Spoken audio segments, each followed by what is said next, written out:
And what I would say that the chemistry in aromatherapy, it can look a little bit complicated at first, yeah. But once you somehow get a feel for the patterns, I think it's a lot more manageable than more people think. Like it has nothing to do with, of course, with medical school organic chemistry, yeah. Like no one is going to ask you to draw benzene rings or memorize reaction pathways and all that stuff. But it's always a good idea to have like a working understanding of the major functional groups in essential oils and what those groups tend to do in the body. Yeah, like I think that the challenge for most people is the language, like names like sesquiterpenes, monoterpenols, oxide esters, all that stuff. Yeah, they can definitely sound absolutely intimidating in the start, but if you strip away the terminology, what you are really learning is how an essential oil behaves. Yeah,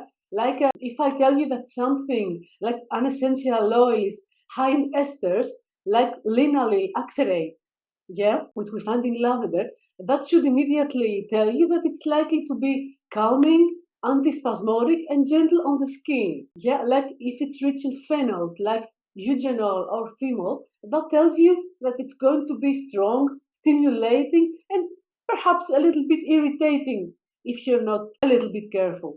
So once you learn the core groups and their patterns, you're not really memorizing endless facts, you're just somehow building what I like to call a clinical instinct. And one reason it may feel a little bit complicated, it can be because essential oils, they aren't made up of one or two chemicals. Yeah, they're complex mixtures. Sometimes you have like 100 chemical compounds in a single essential oil. But in practice, you don't need to know all 100 of that, yeah?